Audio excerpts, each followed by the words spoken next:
A billionaire, at the top of a skyscraper in Sao Paulo, tried to flirt in Russian with a waitress, sure no one would understand. Seconds later, her flawless Russian reply left the entire table in stunned silence. Hello friends, where are you watching from today? Let me know in the comments and don't forget to like, share, and subscribe to the channel. The Altitudes restaurant crowned the skyline of Sao Paulo like a crystal observatory suspended above the financial district. Glass walls framed the night, lights of the city scattered like constellations inverted upon the earth. Inside, soft strings and muted brass swelled from hidden speakers, a careful soundtrack to ambition. The restaurant was designed not only for cuisine but for theater. It was an arena where wealth performed itself. At a corner table set deliberately apart from the others, Rick Matthews leaned back in his chair with the calm certainty of a man who never asked for permission. He was 39, tall, his hair neatly combed in a way that seemed casual but was anything but, his suit tailored in understated navy. The CEO of Matthews Developments had spent the last decade carving towers into skylines from Miami to Dubai, and now Sao Paulo was the stage for his latest expansion. Across from him sat two American investors, Harold Klein, whose fortune smelled of oil, and Walter Grant, whose smile was as polished as his tax strategies. To Rick's right was Deputy Paulo Magalhães, a Brazilian politician with ambitions larger than his vocabulary in English. The table gleamed with decanters and glasses, the unspoken promise of deals already halfway written in contracts none of them had seen. Rick spoke with that practiced charm of his, alternating between English and Portuguese, weaving stories of projects past and visions of future towers shimmering in the skyline. His hands moved in sculptor's gestures, shaping air into possibility. The investors nodded, Paulo laughed too loudly, and Rick's confidence soared higher than the building they occupied. The waitress arrived quietly, a slender figure with dark hair tied back neatly, her black uniform pressed with care. She carried herself with a dignity that didn't quite belong in the role. Her eyes, gray, unusual, piercing, met Rick's briefly as she placed the plates.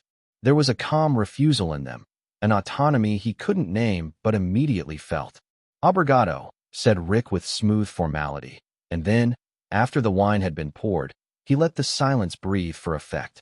He shifted, lips curving into the faint smile he reserved for risks.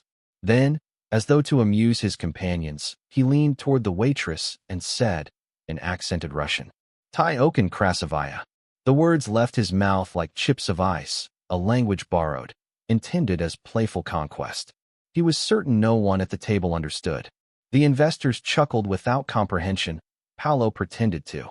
Rick smirked, pleased with himself. But the waitress froze. Her spine straightened. She looked directly into his eyes. When she spoke, it was in Russian as pure and sharp as cut glass. Nagovorite tak so noi. Yazdiz rabiteu, a any dliatogo, toby byt, vashim razvulkanium. Her voice was calm, not loud, but it carved the air with precision. Then she added in Portuguese, just as elegant. Enjoy your dinner, gentlemen. She placed the last glass, turned, and walked away with quiet steps that sounded louder than applause. For a heartbeat the table was silent. Harold's fork froze midair. Walter shifted awkwardly. Paulo looked as though he had been slapped, but wasn't sure by whom. Rick's face held its confident mask, but the edges cracked, just enough to reveal something he had never allowed in public: surprise. It wasn't the rejection itself that unsettled him. He had been told no before, though rarely and never so gracefully. It was the fact that the rejection had been delivered in the very language he had chosen as weapon. She had disarmed him with elegance, and worse, revealed to his companions that the performance had been clumsy. Rick lifted his glass, masking the tremor of realization with a toast. To partnerships that last, he said, and his voice was steady, though inside, a new kind of unease had taken root. Far below, Sao Paulo pulsed with its endless night. Up here, for the first time in years, Richard Matthews felt something unexpected, the sting of vulnerability. The next morning, sunlight spread across Avenida Paulista like molten gold. From the glass tower of Matthews Developments, Rick stood in his office with a view that was meant to inspire dominance. Yet the reflection staring back at him in the window was a man restless, haunted not by markets or contracts, but by a pair of gray eyes that had cut through his certainty like a blade. He had asked his assistant, Christine Parker, to find out who the waitress was. Christine, efficient and discreet, returned with a simple folder. Helen Sokoloff, 27, born in Sao Paulo, daughter of Russian immigrants. Graduated in literature from USP, master's in comparative literature. Currently working part-time at the Altitudes restaurant. The file was thin but heavier than it looked. Rick opened it, and with each line, his curiosity deepened into something else. Why would a woman with such credentials be serving wine on the 42nd floor of a skyscraper? What failure, what necessity had driven her there? The answer arrived not in the file, but in a conversation he overheard later that day at the office cafeteria. Two employees from HR mentioned the name Sokoloff. The father, Michael, once a celebrated translator of Russian classics, had been forced into retirement by Parkinson's disease. Treatment was costly. The daughter had taken up night work to cover what her freelance translation couldn't. Rick felt an odd pressure in his chest. It wasn't pity, he despised pity. It was recognition. He thought of his own mother, Cecilia, who had raised him after his father's death with iron discipline and sharper ethics. She had fought for his education like it was a battle. He understood, dimly, what it meant to stand guard over family with everything one had. That night he sat alone in his penthouse, a library of unread books surrounding him like an accusation. He picked up a battered copy of Dostoevsky, Crime and Punishment, one of the translations attributed to Michael Sokoloff. He ran his finger along the spine, then opened it. The words seemed to carry not only the weight of Russia, but also the voice of a man he had never met, yet suddenly respected. As he read, flashes came to him. Helen at the restaurant, the sharp music of her Russian, the dignity in her refusal.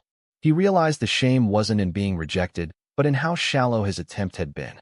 He had used language as a trick, and she had shown him what language really was: identity, heritage, survival. The following day, he found himself driving, not toward any meeting or negotiation, but toward a modest neighborhood in Bixiga. He parked near an old apartment building where vines curled stubbornly around rusting balconies. From the open window of a third-floor unit drifted the sound of piano music, hesitant and broken, as if the hands that played trembled but refused to surrender. He didn't climb the stairs. He only stood there, listening. He imagined Helen inside, guiding her father, perhaps holding his shaking hand steady on the keys. The thought lodged inside him like a seed in stone. Back in his car, Rick stared at the city stretched before him. For years he had thought power was measured in towers and shares. Now, for reasons he could not fully articulate, he sensed that true strength was hidden in apartments like this one, where dignity fought its daily, invisible battles. He turned the key, but the engine's roar felt distant. A question pulsed louder. Who was Helen Sokoloff, really? And what would it cost him to find out? The answer waited in shadows, like the city at dusk. Rick arrived at Altitudes 2 evenings later, not for investors or politicians, but for the sole purpose of seeing Helen again. He had not announced himself. He despised the thought of using influence for access. Instead, he asked Christine to book a table discreetly under another name. A test for himself. Could he approach her without the shield of his empire? The restaurant was as it always was, crystal and chrome, the hum of wealth. Yet tonight, Rick felt like an intruder. His usual arrogance faltered under the possibility of another refusal. He ordered nothing extravagant, only a glass of water, waiting. When Helen appeared, she carried her notepad with a quiet authority. She recognized him instantly, her brows lifting in restrained disapproval. "You're persistent," she said in Portuguese, keeping her voice low. Rick leaned forward. "I came to apologize." Her expression did not soften. "Apologies are words. I already know you are good with words." "I mean it," he said. For once his tone lacked performance. "I was arrogant. I thought I could turn a language into a game. You reminded me it's more than that. You were right to cut me down." Helen studied him. She saw the suit, the watch worth more than her rent, the confidence that clung even when cracked.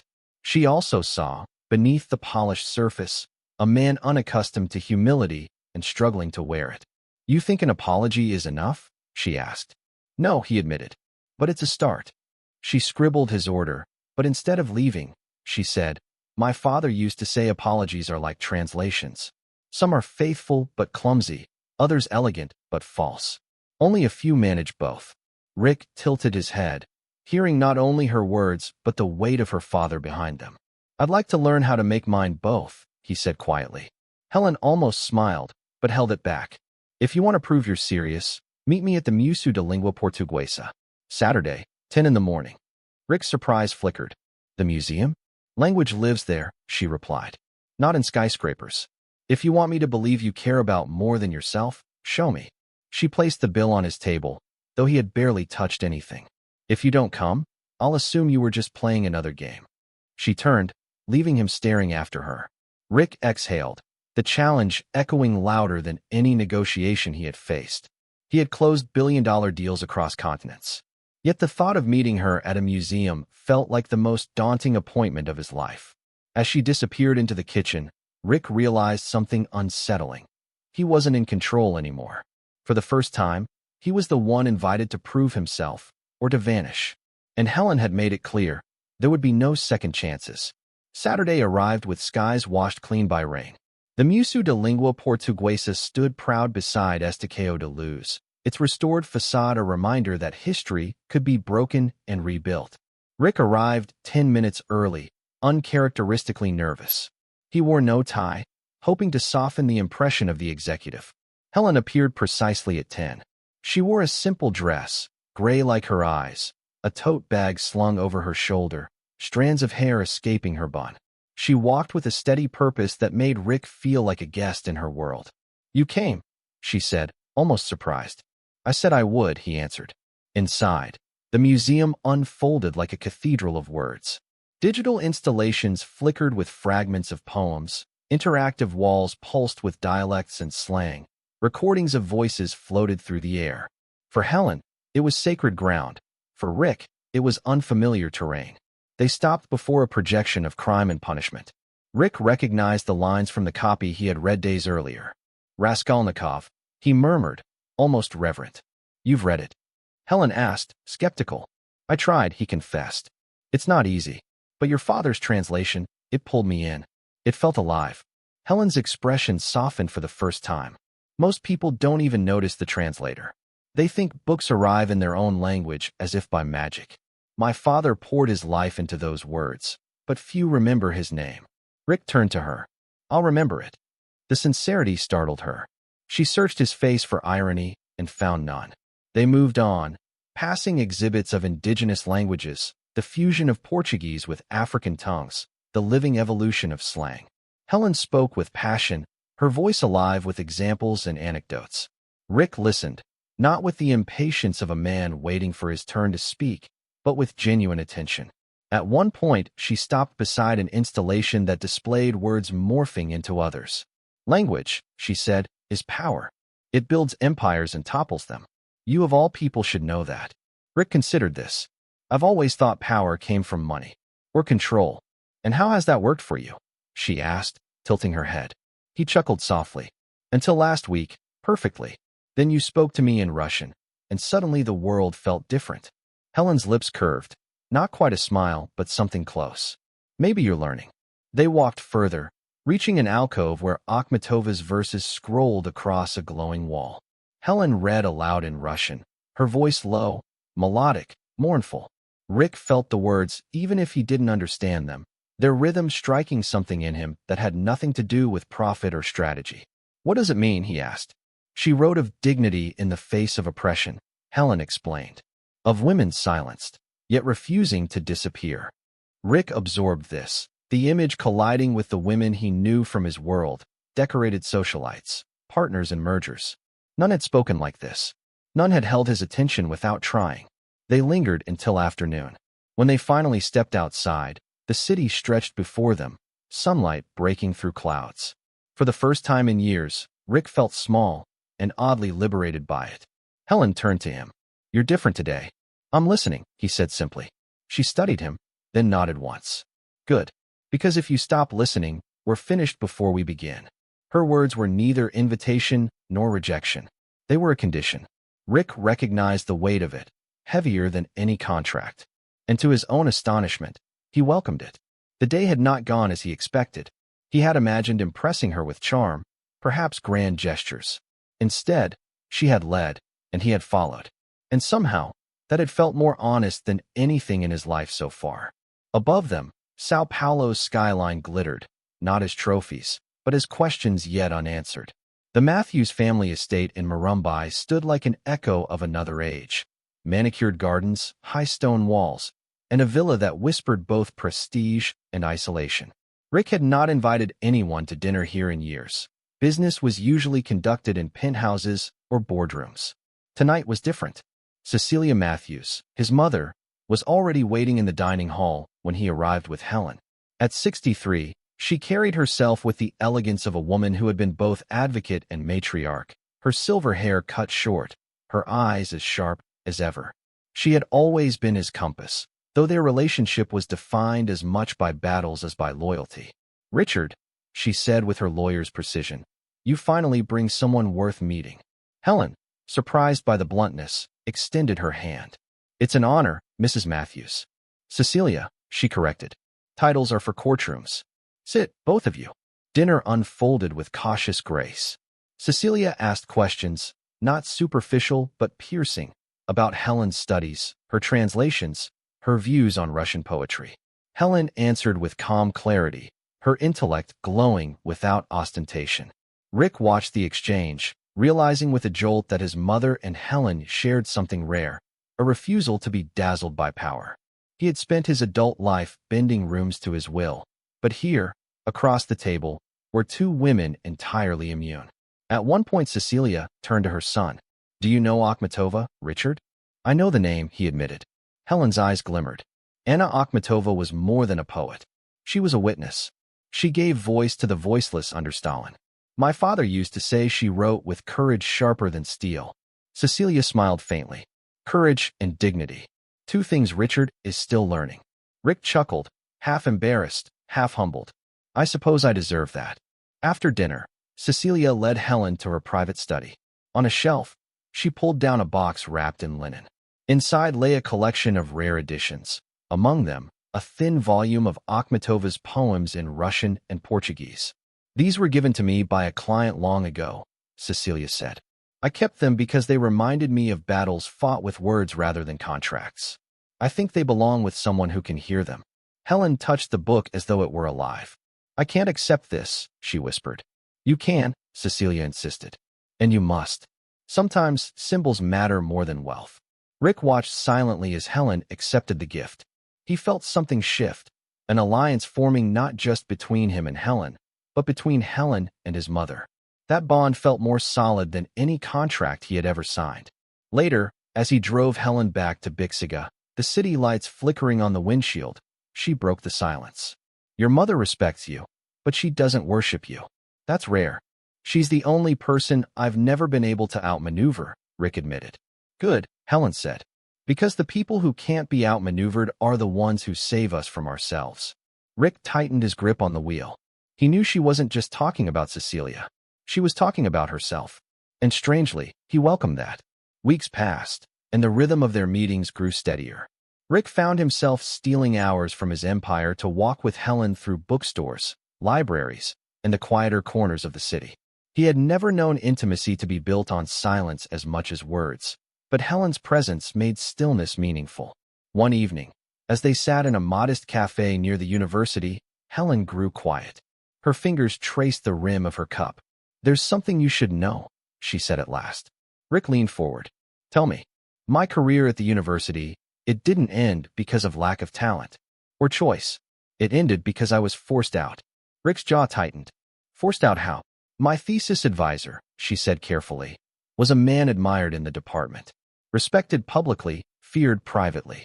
He praised me, supported me, until I refused to entertain his advances. After that, my work was suddenly insufficient. Funding dried up. Opportunities vanished. Colleagues looked away." Rick's chest burned. "Did you report him?" Helen gave a bitter laugh. "To whom? The committee he chaired? The colleagues who owed him their careers? I realized fighting would destroy me faster than yielding. So I walked away. And here I am, working nights at altitudes, translating what I can, caring for my father." For a long moment, Rick said nothing. Anger surged through him, instinct urging him to intervene, to crush the man who had wronged her. But Helen's gaze cut through his impulse. Don't, she said firmly. Don't imagine yourself my knight. I don't need to be rescued. I need to be respected.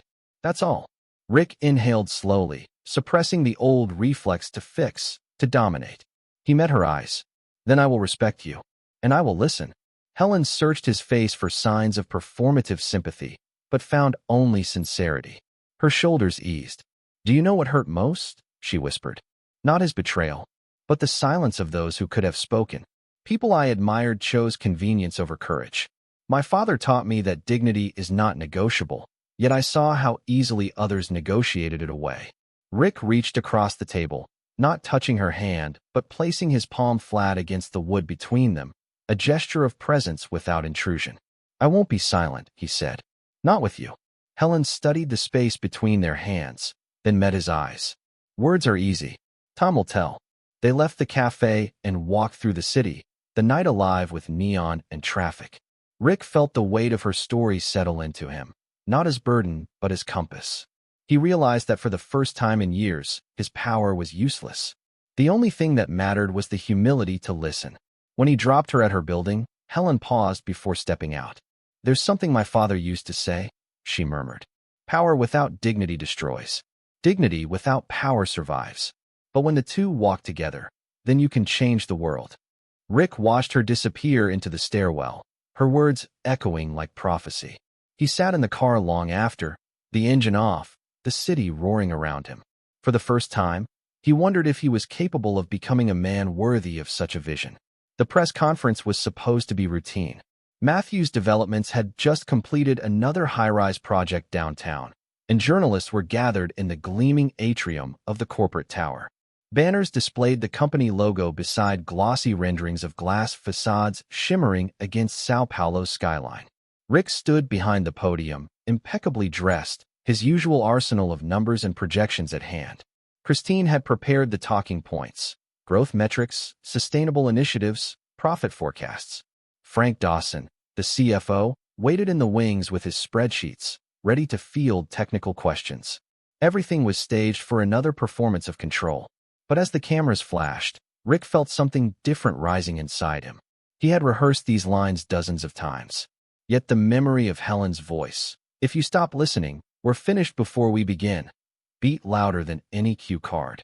He began with the expected words: profits, market expansion, investor confidence. But midway he paused. Silence stretched, long enough for journalists to glance at each other. "I want to speak honestly," he said finally.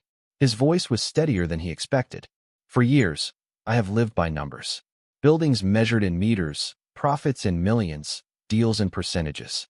And yet, somewhere along the way, I lost sight of what those numbers were supposed to mean." Christine stiffened. Frank shifted nervously. Cameras clicked faster. Rick continued. "Success has made me admired, even envied. But admiration built on fear or on endless work without meaning, it is hollow. I don't want to be hollow anymore." A murmur spread through the room. He took a breath. "I will lead this company differently. I will no longer demand from my people the same workaholism I demanded of myself. We will invest in culture, in education, in communities, not because it's fashionable, but because dignity matters more than margins." He hesitated only a moment before the final step. "And yes, I am saying this not just as a CEO, but as a man changed by someone who reminded me of what listening truly means." The name wasn't spoken, but everyone understood. The tabloids would have their headline: "The Billionaire and the Waitress." Cameras exploded in light. Rick stepped away from the podium, leaving Christine to handle the storm. Reporters shouted questions. "Who is she? How did she change you? Are you abandoning shareholders?" He ignored them all, walking straight out into the humid Sao Paulo afternoon. For the first time in his life, he had chosen vulnerability in public. There would be no turning back. That evening, in Helen's apartment, he told her what he had done. She stared at him, disbelief flickering into something deeper. "You declared love in front of the press?" "I declared truth," he said. "And maybe love too." She shook her head, torn between anger and awe. "Do you realize what you've done? You've turned me into a story, into a headline I never asked for." Rick's heart sank. He reached for her hand, but she pulled away. "Listen to me, Richard," she said fiercely. "I didn't want a savior. I wanted a man who could look me in the eye and respect me. If you drag me into your empire's spotlight, you risk turning me into decoration. I will not be decoration. Rick's voice broke. That's not what I want. Then you need to prove it, Helen said. Not with words, not with speeches. With actions that put dignity above pride. For you, for your people, for me. Otherwise, everything you said today is another performance. Her eyes were steady, unyielding. Rick understood in that moment that the press conference was not a triumph. It was a test, and the real battle had only just begun. The headlines came fast, vicious, and merciless. Cinderella in Sao Paulo. Billionaire falls for Waitress. From high-rise to heartbreak. Photographs of Helen, captured without her consent as she left work or accompanied her father, splashed across tabloids. Paparazzi camped outside her building, shouting questions in Portuguese and English alike. Rick's office became a battlefield. Christine stormed in with clippings, her patience worn thin. You've unleashed a narrative we can't control, she said. Our stock is wobbling. Investors don't like uncertainty. And Eddie Albright just bought another 5% of shares. Rick clenched his fists.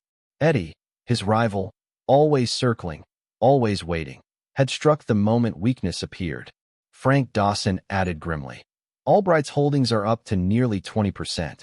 If he pushes past 25, he'll have real leverage on the board. Rick tried to focus, but his mind kept returning to Helen. She was paying the price for his choices. Every time he called, she sounded more strained. One night, he visited the Bixiger apartment, climbing the narrow stairs. Michael Sokoloff opened the door, his hands trembling but his voice warm. Richard Matthews, the man who shook the newspapers. Mr. Sokoloff, Rick began uneasy. Michael, the older man corrected. Come in. Helen isn't here. She's at the bookstore, but I can offer you tea. Rick sat in the cluttered living room, surrounded by books stacked like ramparts. Michael poured tea slowly, his hands shaking, yet not spilling a drop.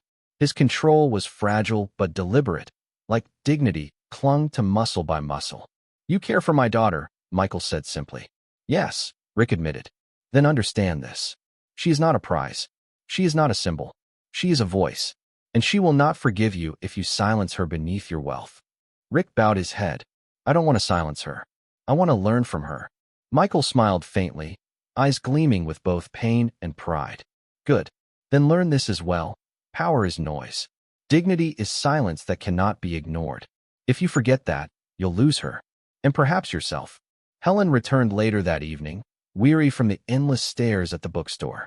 She found her father and Rick deep in conversation, two men from opposite worlds meeting on common ground. For a moment, her anger softened. But the next morning, another headline screamed. Albright eyes take over.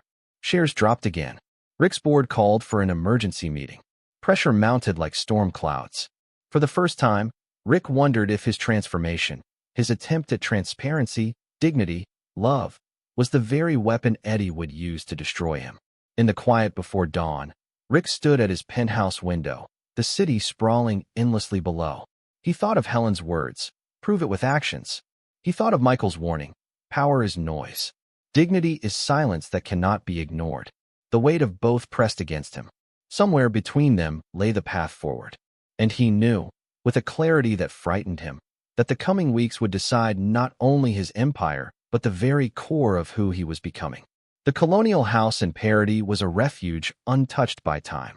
Whitewashed walls, blue shutters, and bougainvilleas spilling over stone fences gave it the air of a sanctuary at the edge of the sea.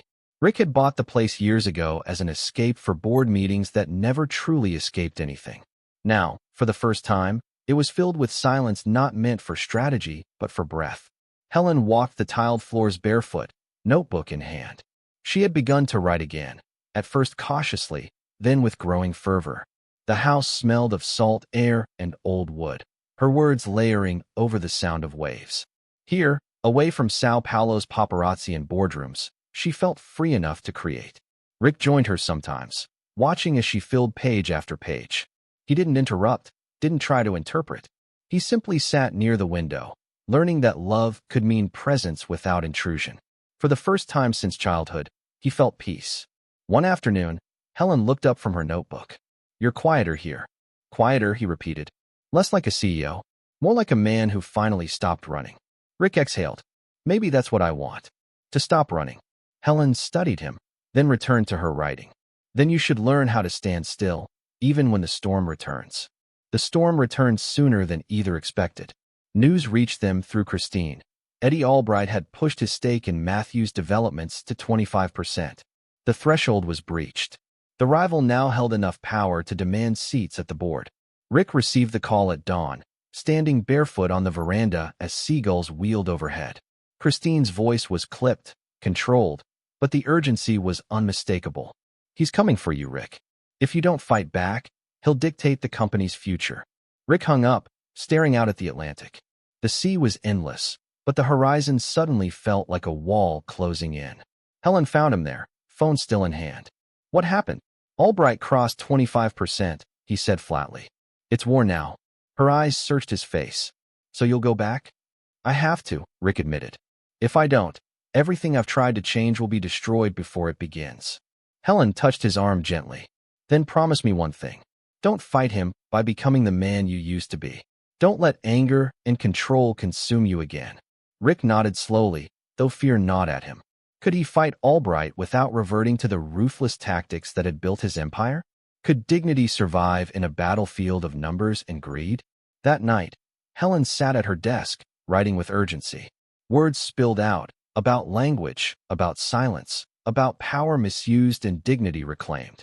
She didn't tell Rick, but she had begun shaping the book she had always feared to write. When he left for Sao Paulo the next morning, she kissed him at the doorway. Remember what matters, Richard. Remember who you are trying to become. He drove away with her words echoing in his chest. Parody faded behind him, the sea's calm replaced by the city's storm. For the first time in years, Richard Matthews returned to Sao Paulo not as conqueror, but as man on trial, by his board, his rival, and himself. The headquarters of Matthews Developments was a fortress of glass and steel. Inside, tension pulsed like electricity. Executives whispered in corridors, employees avoided eye contact, and the board prepared for a showdown. Rick called a meeting in the top-floor conference room. The long table gleamed beneath recessed lights, the skyline stretching beyond. He stood at the head, his reflection fractured in the glass walls. Frank Dawson sat on his left, skeptical but loyal. Christine hovered nearby, her notes precise, her expression guarded. Eddie Albright will call for a vote, Rick began. His voice carried the weight of inevitability. He wants to reshape this company into another machine for profit at any cost. We cannot let him. A board member cleared his throat. And what exactly is your counterproposal, Richard? More speeches about dignity? Investors don't buy poetry. Rick's jaw tightened. He had expected resistance. But instead of responding with fury, he opened a folder and slid it across the table. Inside were numbers, not projections of towers, but data on employee retention, productivity, long-term growth tied to work-life balance. Look at the numbers, Rick said. When people are treated with respect, when they're given balance, they stay. They create. They innovate. This is not charity, it's strategy. And it's the only way to build something that lasts. Frank raised an eyebrow, scanning the figures. Slowly, his skepticism softened. These are solid, he admitted. Christine added. And if you let Eddie dictate, you'll gain short-term spikes but bleed talent long-term. Rick's plan isn't sentiment. It's sustainability. Still, others wavered. Fear of Albright's aggression was real. Rick leaned forward. This isn't just about a company. It's about who we are. Do we bow to fear, or do we lead with vision? I will not return to the man I was. If you want that man, side with Eddie. But if you want a future worth more than profit margins, then stand with me. The room was silent. The stakes were clear. After the meeting, Rick retreated to his office. Alone, he pulled out the thin volume of Akhmatova his mother had given Helen and which Helen had later entrusted to him for safekeeping. He opened it at random. The verse spoke of voices silenced and the courage to endure. He thought of Helen in parody, writing her book. He thought of Michael's trembling hands pouring tea with dignity. He thought of the waitress who had once cut him down in Russian before investors and politicians. And he realized the confrontation ahead was not only about defeating Eddie. It was about proving, to them, to Helen, and to himself, that power and dignity could walk together. As the sun set over Sao Paulo, painting the skyscrapers in molten gold, Rick knew the decisive moment was coming. The board would gather, Eddie would strike, and everything would hang in the balance. And this time, Richard Matthews would fight not with arrogance, but with truth. The boardroom was a theater of glass and nerves. At the long mahogany table, 12 directors sat like judges, their portfolios stacked like shields. The city glittered beyond the windows, skyscrapers rising as if to witness the trial. Eddie Albright entered with his usual swagger, a wolf in an immaculate gray suit. He had the smile of a man who believed he had already won. His briefcase snapped open with a deliberate click. "Gentlemen, ladies," he began, his American drawl dripping with condescension, "we are here to save Matthews' developments from sentimentality." Rick sat across from him, still but alert. He looked nothing like the man who once bulldozed negotiations with sheer force. His tie was loosened, his expression calm, his eyes steady. Christine sat behind him, ready with documents. Frank Dawson leaned forward, a reluctant ally who had finally chosen his side. Eddie launched into his pitch.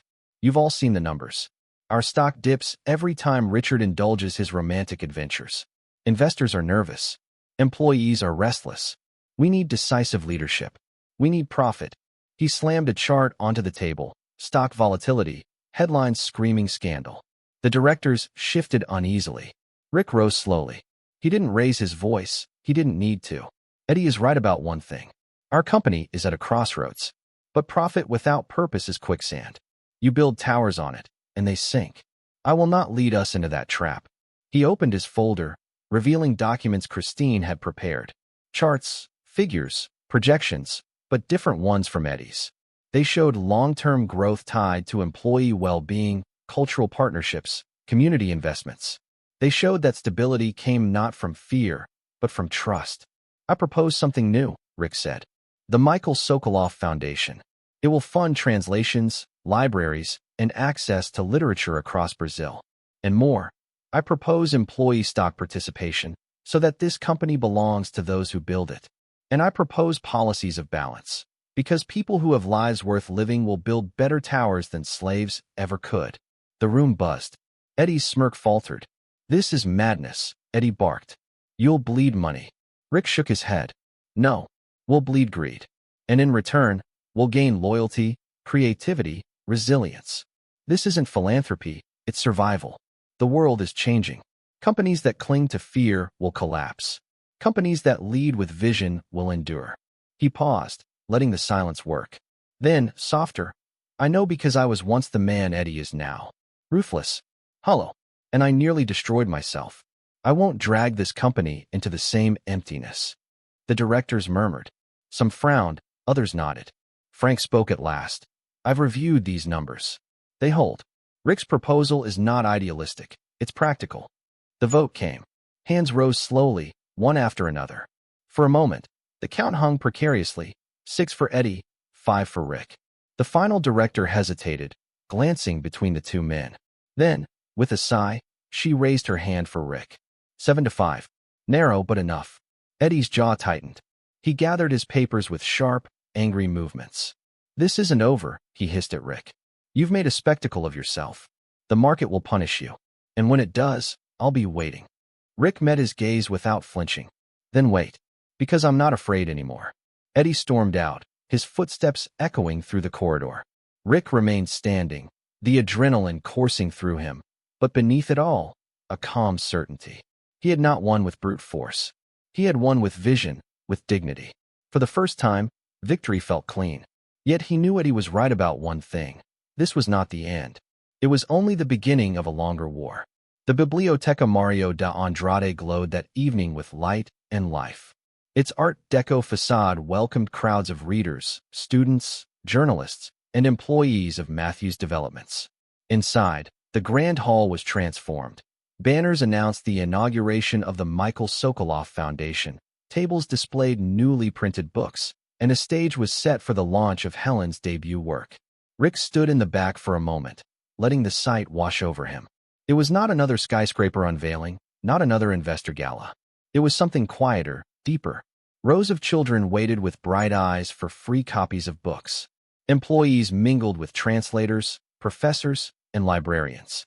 Helen appeared on stage, her gray eyes steady, her voice clear as she read from the opening of her book. She spoke of silence and dignity, of voices lost and recovered. She wove Russian verses with Brazilian rhythms, her words bridging worlds. The hall listened in reverent hush. Michael sat in the front row, his hands trembling but his pride steady.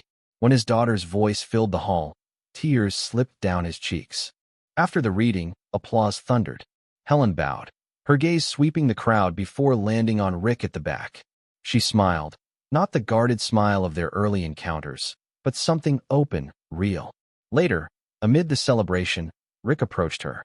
She wore a simple navy dress, the Akhmatova volume in her hand like a talisman. "You were extraordinary," he said softly. "So were you," she replied. "The foundation is real." Your board agreed. They agreed, Rick confirmed. "It wasn't easy, but we made it through." Helen studied him. "And you? Did you make it through?" Rick smiled faintly.